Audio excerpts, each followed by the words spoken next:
Je m'appelle Harper Reed. J'ai 34 ans. 5 jours après la mort de papa, mon frère est entré dans la cuisine, portant une boîte en carton de son bureau, et l'a laissée tomber sur la table comme s'il venait de gagner quelque chose. Je démissionne, a-t-il annoncé. Je l'ai regardé fixement, pensant que j'avais mal compris. Il a desserré sa cravate, a souri à sa femme et a dit « Pourquoi continuer à travailler ? L'héritage de papa est évidemment à moi. » Puis il m'a regardé droit dans les yeux. « Je t'achèterai une maison, » a-t-il ajouté presque généreusement, après m'être occupé de nous. En fait, il serait peut-être plus logique de vendre cette maison d'abord. Harper pourra enfin déménager et arrêter de prétendre qu'elle a sa place ici. Sa femme a eu un rire mal à l'aise. Pas moi. Pendant près de 2 ans, j'avais aidé papa à gérer cette maison, je m'étais occupé des factures quand il ne voulait plus de la paperasse, et j'avais maintenu mon propre café en activité sans demander $1 à ma famille. Mon frère le savait. Apparemment, il avait décidé que rien de tout cela n'avait d'importance. Il n'arrêtait pas de parler de propriété d'investissement, d'un nouveau VUS, du quartier où il voulait vivre, comme si la succession de papa avait déjà atterri sur son compte courant. Je l'ai laissé finir. Puis j'ai souri. « Tu es sûr de ça ?» Son expression a changé pendant une demi-seconde. Il s'est vite ressaisi. « Qu'est-ce que ça veut dire ?» Je n'ai pas répondu. Cet après-midi-là, l'avocat de papa m'a demandé de venir à son bureau. Il a posé un dossier épais sur la table de conférence, a ouvert le dossier final de papa et s'est arrêté à une page marquée d'un onglet manuscrit. Quand il a lu le premier paragraphe à haute voix, la voix confiante de mon frère ce matin-là a soudain semblé ridicule dans ma tête.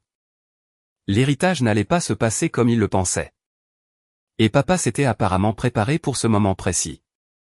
Avant de révéler ce qui s'est passé ensuite, dites-moi d'où vous écoutez et quel temps il fait là-bas aujourd'hui. Cela correspond-il à votre humeur ? J'adorerais voir jusqu'où cette histoire voyage. Où que vous soyez dans le monde, j'espère que votre journée vous apportera un peu de paix, de clarté et quelque chose qui vaille la peine de sourire. Le nom de l'avocat était Thomas Keller, et je le connaissais depuis des années comme l'homme tranquille en qui papa avait confiance chaque fois que des contrats apparaissaient sur le comptoir de la cuisine. Je n'avais jamais pensé que Thomas pouvait effrayer qui que ce soit, mais assise en face de lui cet après-midi-là, j'ai réalisé que le dossier devant lui avait plus de pouvoir sur Jake que n'importe quel argument que je pouvais avancer.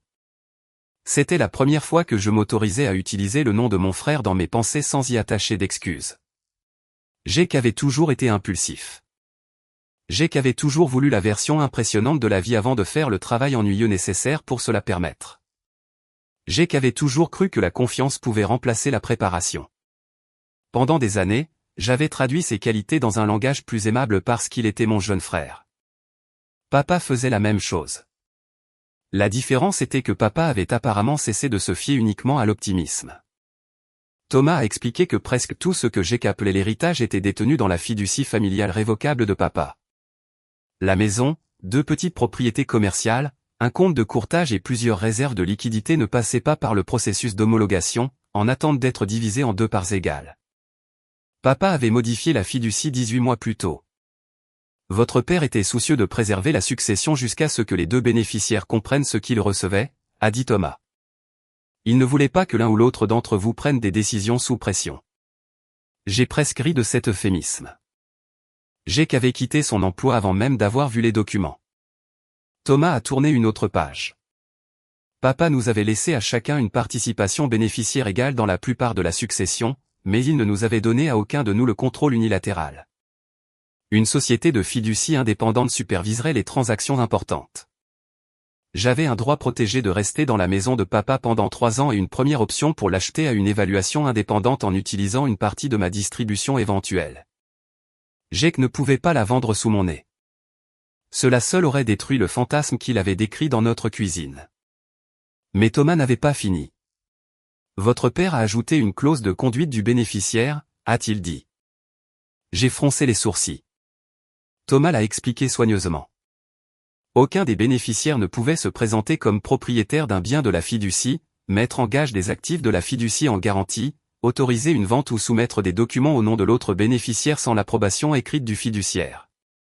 Si l'un de nous essayait sciemment de contourner ce processus, le fiduciaire pourrait suspendre les distributions directes, imputer les frais juridiques ou administratifs en résultant à la part de ce bénéficiaire et placer la participation restante sous gestion discrétionnaire à long terme. Il a spécifiquement demandé cette formulation, ai-je dit. Thomas a hoché la tête. Très spécifiquement. J'ai regardé les initiales de papa au bas de l'amendement. Soudain, je me suis souvenu de quelque chose qui m'avait semblé sans importance à l'époque.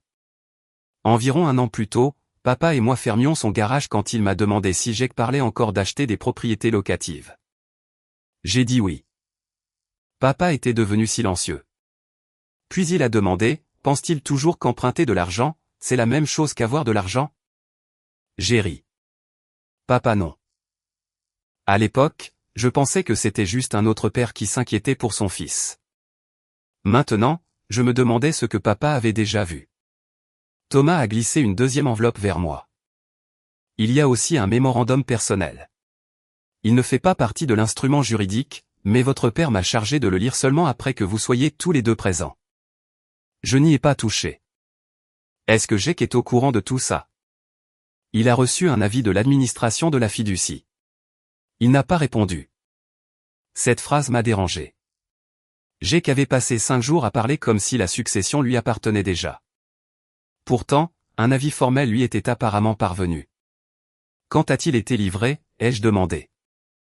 Thomas a vérifié ses dossiers. 2 jours avant que Jake ne démissionne. Le frisson que j'ai ressenti n'avait rien à voir avec le deuil. Jake n'avait pas démissionné parce qu'il était confus. Il avait démissionné après avoir reçu une lettre lui disant qu'il y avait une fiducie. Peut-être qu'il ne l'avait pas lue. Peut-être que si. Je voulais désespérément croire à la première possibilité parce que la seconde signifiait que sa performance dans ma cuisine avait été tout autre chose.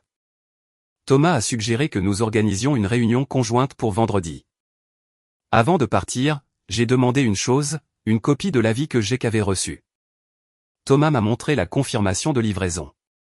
La signature électronique de Jake y était jointe. Il avait ouvert l'enveloppe certifiée lui-même. Je suis retourné à la maison en voiture avec les mots de papa qui se répétaient dans ma tête. Pense-t-il toujours qu'emprunter de l'argent, c'est la même chose qu'avoir de l'argent? Quand je suis entré, la femme de Jake, Vanessa, était assise à la table de la salle à manger, regardant des annonces immobilières. Jake se tenait derrière elle, montrant du doigt une maison de 6 chambres à un prix bien au-delà de ce que son ancien salaire aurait pu supporter. La voilà, a-t-il dit. Harper, annonce la bonne nouvelle à Vanessa. Nous allons enfin déménager. J'ai posé mon sac à main. As-tu lu la lettre que Thomas t'a envoyée? Son sourire a disparu. Pas lentement, instantanément. Quelle lettre? C'est à ce moment-là que j'ai su qu'il l'avait lue. Et pour une raison quelconque, il avait besoin que je croie que non. J'aurais pu confronter Jake ce soir-là. 1 mois plus tôt, j'aurais mis la confirmation de livraison sur la table et exigé une explication. Au lieu de cela, je me suis souvenu de quelque chose que papa m'avait dit une fois après qu'un fournisseur ait facturé mon café 2 fois.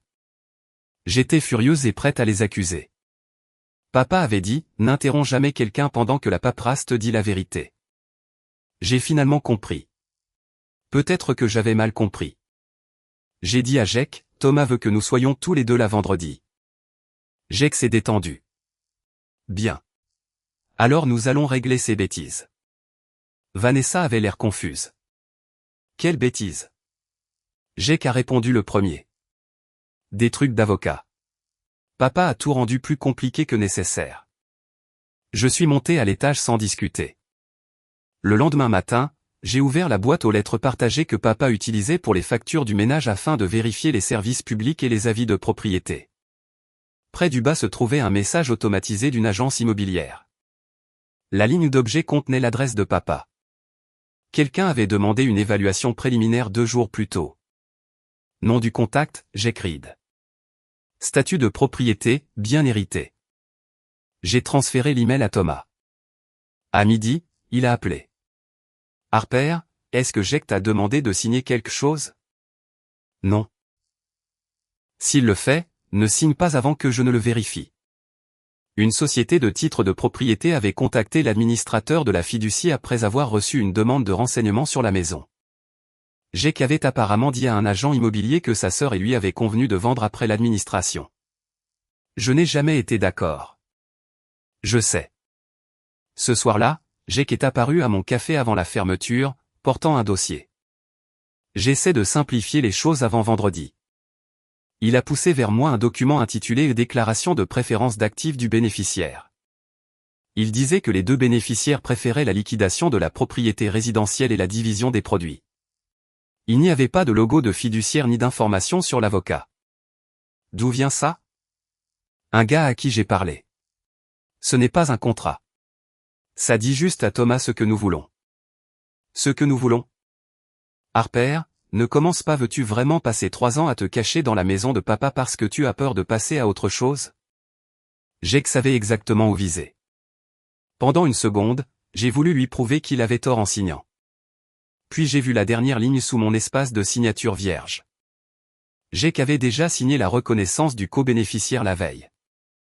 Il avait préparé un document déclarant que nous voulions conjointement vendre avant de me le demander. Laisse-le, ai-je dit. Je vais le lire.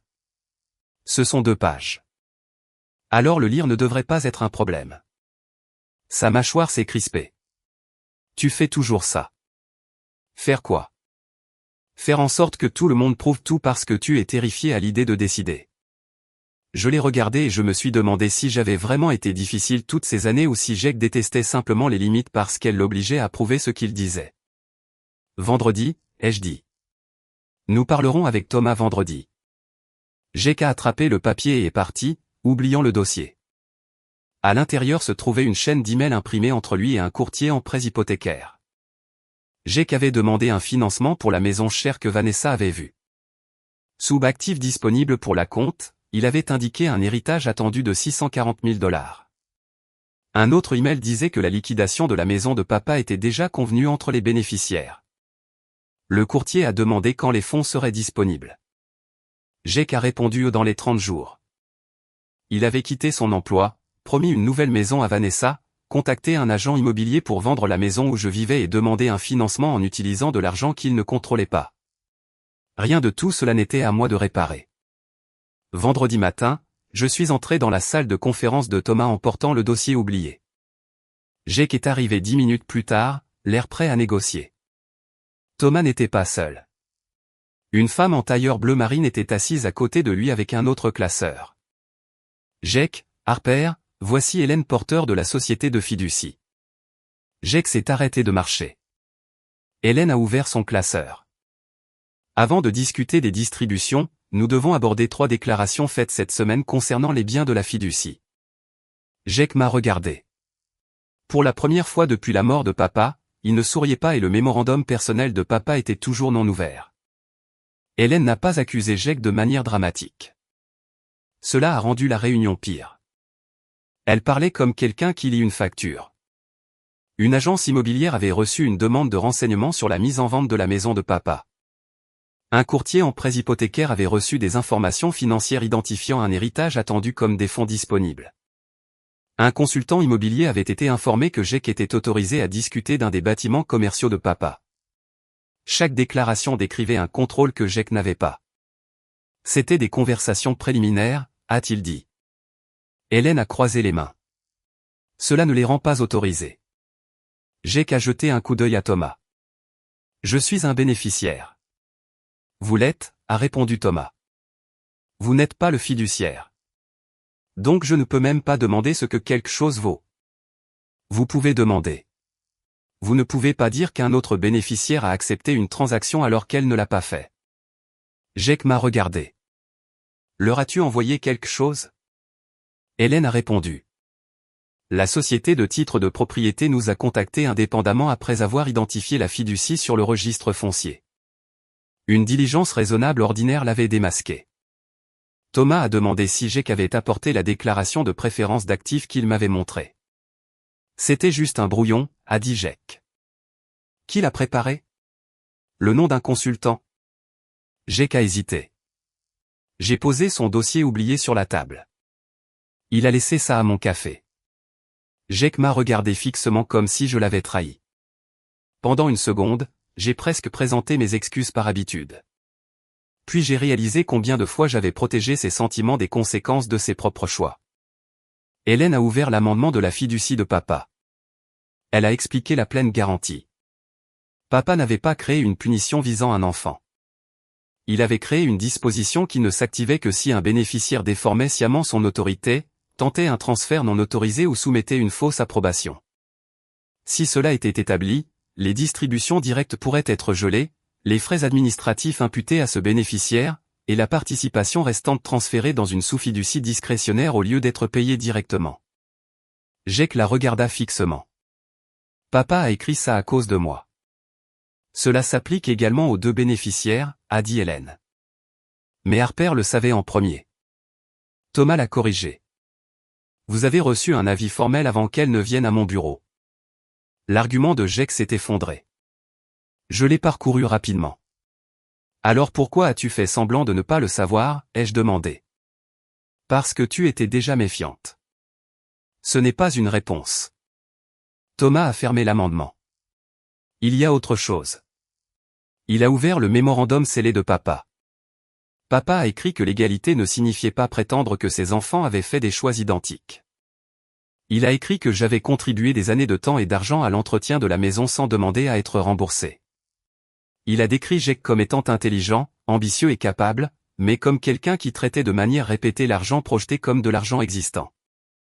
Puis Thomas a lu la ligne qui a réduit la pièce au silence. Si Jake apprend la patience, cette fiducie le protégera d'une mauvaise saison. S'il refuse de la prendre, la même fiducie protégera la famille de lui. Jake a reculé sa chaise de la table. Incroyable. Papa avait préservé des participations bénéficiaires égales parce qu'il nous aimait également. Mais ma protection d'occupation de 3 ans et mon option d'achat existaient parce que mes contributions documentées à la maison dépassaient 70 000 $. Jake s'était toujours plaint, papa la laisse vivre là gratuitement. Les dossiers prouvaient le contraire. Alors, elle gagne, a dit Jake. Ce n'est pas un jeu, ai-je répondu. Facile pour toi. Tu as la maison. J'ai le droit de l'acheter à sa valeur estimée en utilisant l'argent de l'héritage. En utilisant ma part, a-t-il dit en se levant, pendant que la mienne est bloquée parce que j'ai parlé à un agent immobilier. Hélène est restée calme. Aucune décision finale n'a été prise. Au lieu d'un réconfort, j'ai vu la panique traverser le visage de Jake. Que as-tu fait, ai-je demandé. Il s'est figé. Rien. Alors asseyez-vous, a dit Hélène. Il a attrapé son manteau et est parti. Moins d'1 heure plus tard, Vanessa m'a appelé. Harper, sais-tu pourquoi le prêteur dit que notre demande a un problème de vérification? Tu dois demander à Jake.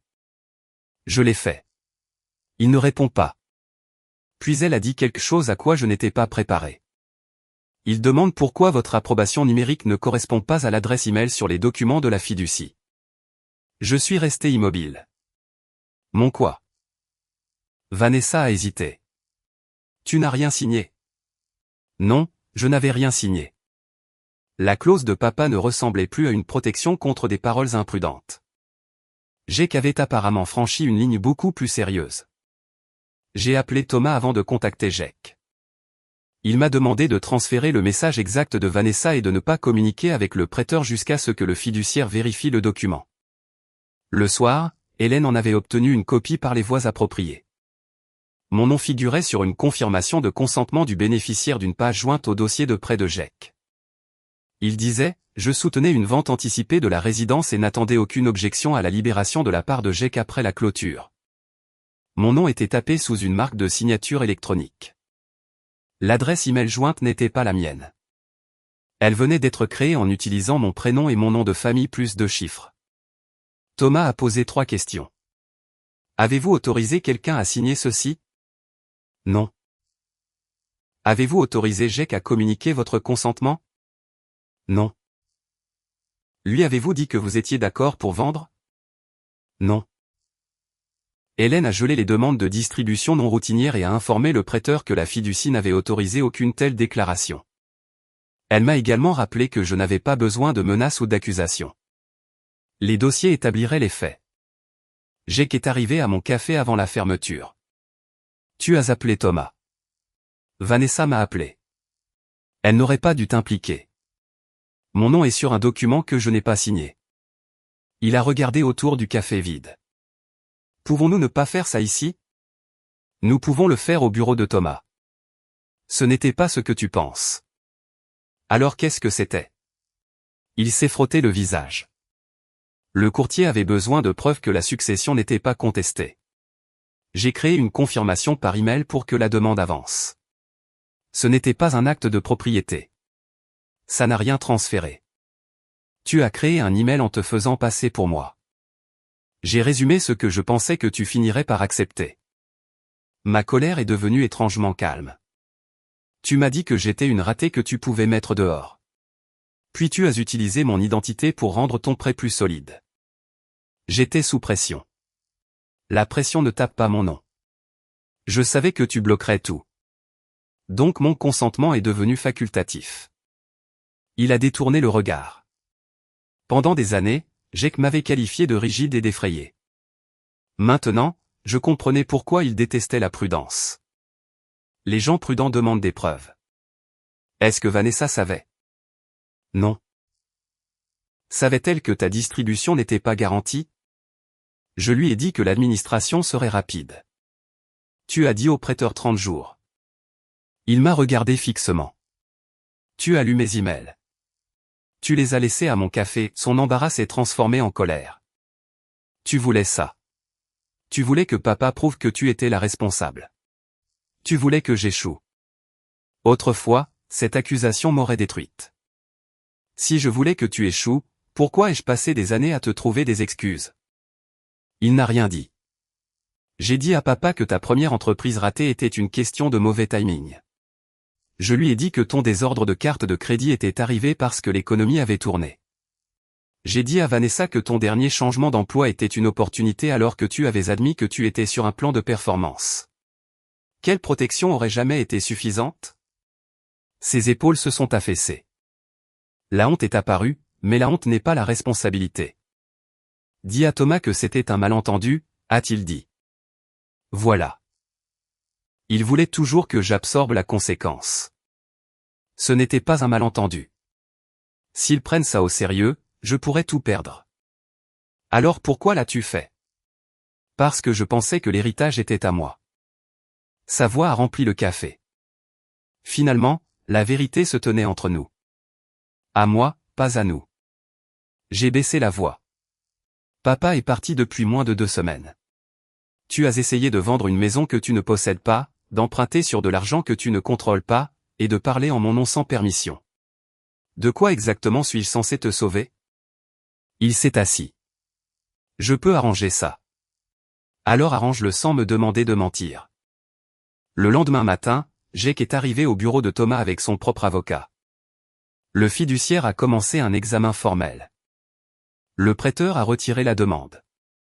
Jake et Vanessa ont perdu leur accord d'achat parce qu'ils ne pouvaient plus justifier de fonds suffisants.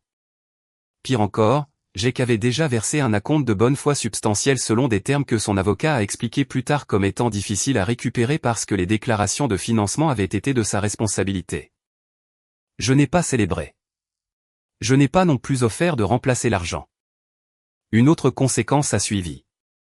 Jake a appelé son ancien employeur pour demander si sa démission pouvait être annulée. Il était parti avec un préavis quasi nul après avoir dit à ses collègues qu'il en avait fini de travailler pour les autres. Son poste avait déjà été pourvu en interne. Ils ont refusé. 3 semaines après la mort de papa, l'homme qui disait qu'il n'aurait plus jamais besoin d'un chèque de paie n'avait pas d'emploi, pas de nouvelle maison, pas d'héritage immédiat, et un fiduciaire examinant un document soumis sous le nom de sa sœur. Mais Jake n'avait pas fini. Son avocat a fait valoir que le consentement n'était qu'une projection informelle, pas une tentative de transfert contraignante, et a contesté l'interprétation de la clause de conduite de papa. Puis Jake m'a accusé d'avoir influencé papa lorsque la fiducie a été modifiée. Jusque-là, j'avais défendu mes droits.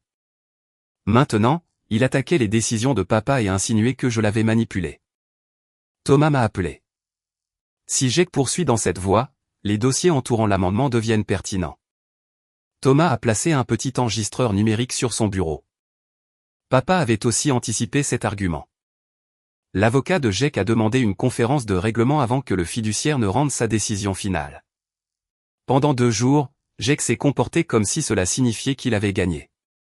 Il m'a envoyé un texto, nous pouvons encore arranger ça si tu arrêtes de le prendre personnellement. Je n'ai pas répondu.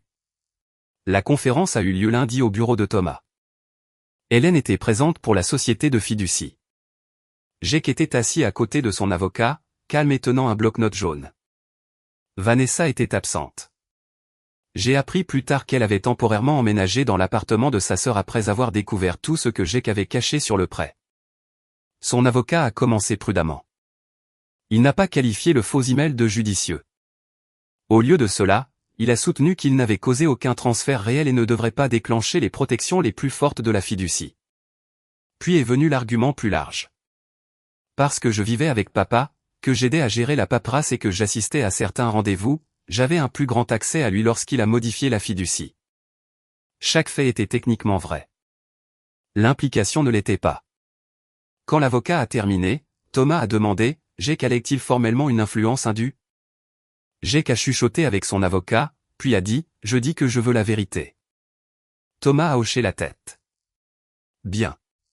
Votre père aussi. Il a placé les dossiers de papa sur la table. L'amendement avait été discuté sur plusieurs mois. Papa a rencontré Thomas seul 2 fois. La société de fiducie indépendante a examiné ses instructions. Papa avait également demandé que son raisonnement soit documenté parce qu'il craignait que l'enfant qui n'aimerait pas le résultat n'accuse l'autre de l'avoir manipulé. Puis Thomas a joué l'enregistrement. La voix de papa a rempli la pièce. Il a déclaré clairement qu'il agissait volontairement. Il a dit que je n'avais jamais demandé un héritage plus important. En fait, j'ai appris quelque chose de nouveau. Papa avait d'abord envisagé de me donner la maison purement et simplement en raison de ce que j'avais contribué. Selon l'enregistrement, j'avais objecté quand il avait soulevé l'idée des mois plus tôt. Je me souvenais de la conversation seulement comme d'une hypothèse. Je lui avais dit que je préférerais avoir le droit d'acheter la maison équitablement plutôt que de recevoir quelque chose que Jake pourrait me reprocher pour toujours. Harper sera probablement en colère que j'enregistre ça, a dit papa. Mais elle a passé trop de temps à essayer de ne pas paraître favorisée. J'en ai fini de laisser les apparences réécrire les faits. L'expression de Jake s'est durcie. Papa a ensuite discuté de lui. Il n'a pas traité Jake de paresseux. Cela aurait été facile à rejeter. Il l'a qualifié de talentueux et d'impatient. Il a énuméré 3 fois où Jake avait demandé de l'argent sur la base de revenus futurs qui ne sont jamais arrivés, un partenariat raté que papa a payé pour défaire, un prêt automobile que papa a finalement couvert, et une facture d'impôt retardée qui a accumulé des pénalités. Papa a dit qu'il regrettait de ne pas avoir aidé avec des conditions. Chaque sauvetage lui a appris la mauvaise leçon. Jake regardait fixement la table. Puis papa a dit, je ne laisse pas moins à Jake parce qu'il a fait des erreurs. Je laisse des garanties parce que je l'aime assez pour ne pas financer la prochaine. Son avocat a demandé à Thomas d'arrêter l'enregistrement. Jake a secoué la tête. Non, jouez-le. Papa a expliqué qu'il voulait une valeur égale mais un accès inégal si nécessaire. Si l'un des bénéficiaires essayait d'utiliser les biens de la fiducie sans autorisation, des professionnels, pas des frères et sœurs, devraient intervenir. Puis est venue la phrase qui m'a le plus blessé. Je ne veux pas que Harper passe une autre décennie à être le frein d'urgence de Jake. Papa avait reconnu ce que je refusais de nommer. J'avais confondu la loyauté avec le sauvetage. Quand l'enregistrement s'est terminé, Jake est revenu après une courte pause et s'est tenu près de la porte. Tu savais qu'il pensait ça de moi. Non. Tu devais le savoir. Je savais qu'il s'inquiétait. Je ne connaissais pas l'enregistrement. Mais tu étais sa préférée. J'étais celle qui est restée. Ce n'est pas la même chose. Tu te fais toujours passer pour noble. Je ne suis pas noble, Jake. Je suis fatigué. Il m'a regardé. Tu pourrais demander à Hélène de ne pas déclencher la clause. Pourquoi? Parce que je suis ton frère.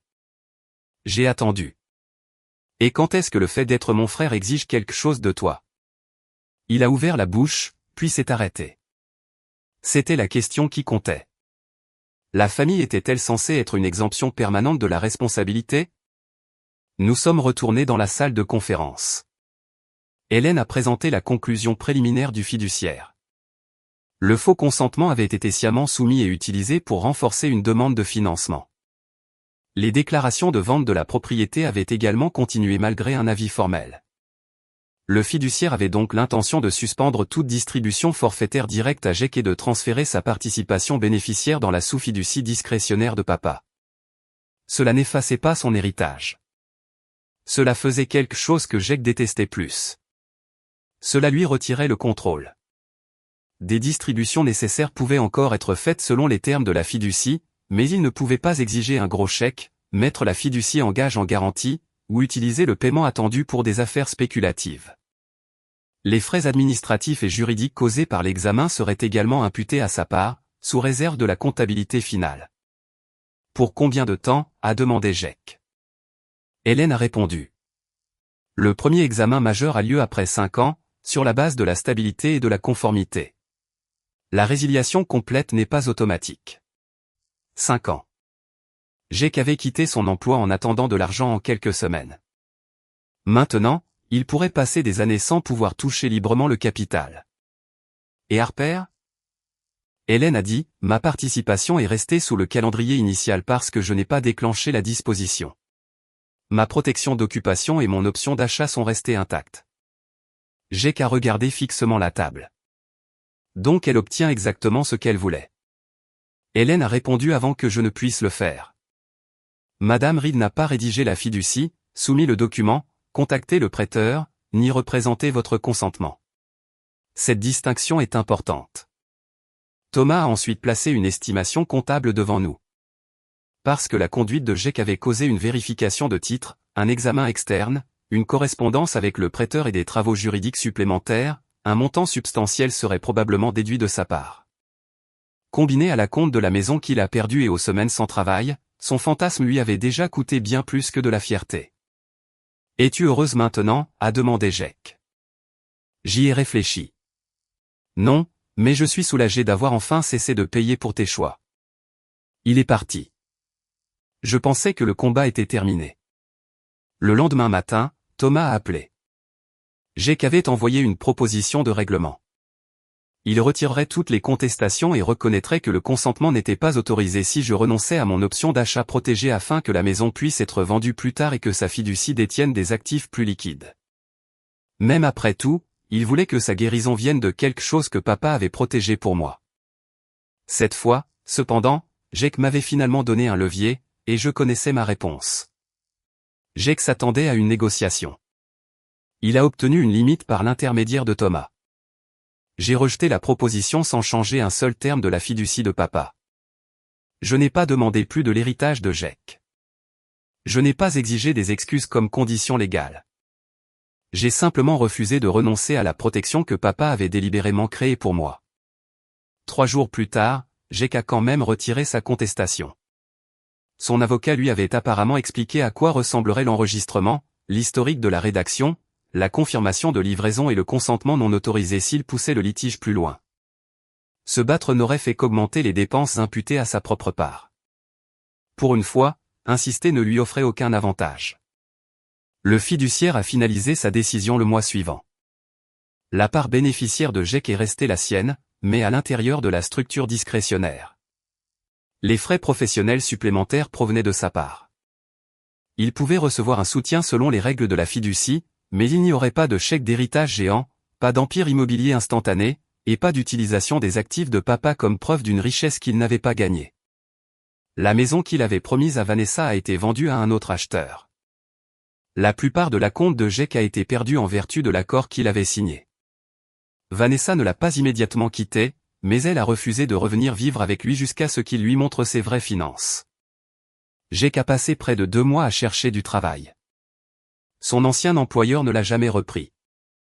Finalement, il a accepté un emploi dans une plus petite entreprise pour moins d'argent qu'il n'en avait gagné avant de démissionner. Quand je l'ai entendu, mon premier instinct a été la culpabilité, puis je me suis rappelé que personne ne l'avait forcé à démissionner. Personne ne l'avait forcé à promettre de l'argent avant de l'avoir. Personne ne l'avait forcé à utiliser mon nom. Les conséquences n'étaient pas de la cruauté simplement parce qu'elle faisait mal. Pendant ce temps, j'ai commencé le processus d'évaluation de la maison de papa. Le chiffre était assez élevé pour me faire peur. Pendant une soirée, j'ai envisagé de renoncer. Puis, j'ai ouvert le vieux tableur que papa et moi tenions pour les dépenses de la propriété. Chaque réparation que j'avais payée y figurait. Chaque virement pour les impôts était enregistré. Papa avait ajouté des notes à côté de certaines entrées. Harper a couvert la réparation du toit. Harper a payé la différence d'assurance. Harper a de nouveau refusé le remboursement. J'ai ri à travers les larmes. Pas parce que la maison ressemblait soudain à un prix, mais parce que ces dossiers me rappelaient quelque chose que le jugement de Jake m'avait fait oublier. J'avais déjà construit une vie. Elle n'était tout simplement pas assez tape à accent grave-l'œil pour qu'il la respecte. J'ai utilisé une partie de ma distribution programmée, mes économies et un prêt hypothécaire conventionnel pour exercer l'option d'achat. Je n'ai pas reçu la maison gratuitement. Je l'ai achetée au prix indépendant requis par la fiducie. Le jour où les papiers ont été signés, je n'ai rien fait de dramatique avec l'ancienne chambre de Jake. Je n'ai pas emballé ces affaires ni mis en scène une victoire symbolique.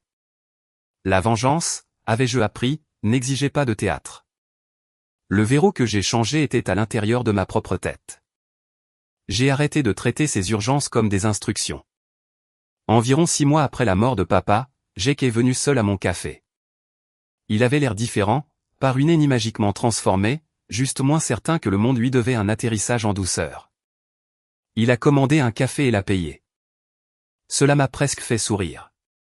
Pouvons-nous parler, a-t-il demandé. Nous parlons. Il a admis qu'il avait passé des années à se mesurer par le salaire, les voitures, les quartiers et tout ce que les autres pouvaient voir. Quand papa est mort, Jake n'avait pas considéré l'héritage comme une responsabilité. Il a vu une échappatoire. Je pensais que si j'obtenais assez d'argent assez vite, personne ne pourrait plus jamais me traiter de déception. Qui te traite ainsi, ai-je demandé. Il a baissé les yeux. Principalement moi. Je l'ai cru. Mais comprendre quelqu'un ne lui redonne pas accès à vous. Je suis désolé pour le document, a-t-il dit. Je sais que ça ne l'annule pas. Non, ça ne l'annule pas. Penses-tu que tu me feras à nouveau confiance un jour? Une réponse réconfortante aurait été plus facile. Peut-être, mais ce n'est pas à toi de décider du calendrier. Il a hoché la tête. Des mois plus tôt, cette phrase aurait provoqué une autre dispute. Avant de partir, il a fait une pause. Papa avait raison sur moi. Papa s'inquiétait pour toi. Il y a une différence. Jake a esquissé un demi-sourire fatigué. Tu dois toujours me corriger. Seulement quand la paperasse le confirme. Pour la première fois depuis des mois, nous avons ri. Cela n'a rien réparé en soi. Certaines fins deviennent malhonnêtes au moment où elles promettent qu'une seule conversation peut effacer des années de comportement. Jake faisait encore face à 5 ans avant le premier examen majeur de ses restrictions de fiducie. Il devait encore reconstruire ses finances, la confiance de Vanessa, et quelle que soit la relation qu'il voulait avec moi, une décision à la fois. Le plan de papa n'a pas ruiné la vie de Jake. Il l'a forcé à en vivre une sans utiliser l'héritage comme un raccourci. J'ai gardé le café. J'ai gardé la maison que j'avais gagné le droit d'acheter. Plus important encore, j'ai gardé la partie de moi-même que Jake avait passé des années à m'apprendre à douter. 5 jours après la mort de papa, mon frère se tenait dans notre cuisine et a annoncé « L'héritage est à moi ». Il croyait que l'argent le rendrait assez puissant pour décider où je vivais et ce que je méritais. Des mois plus tard, il travaillait à nouveau tandis que son héritage restait derrière les protections qu'il avait lui-même déclenchées. Et je signais l'acte de propriété de la maison qu'il avait autrefois prévu de vendre sous mes pieds. Je ne l'ai jamais volé. Je n'ai jamais rien falsifié. Je n'ai jamais eu besoin de l'humilier publiquement. J'ai simplement arrêté de me tenir entre Jake et les conséquences que papa avait prédites.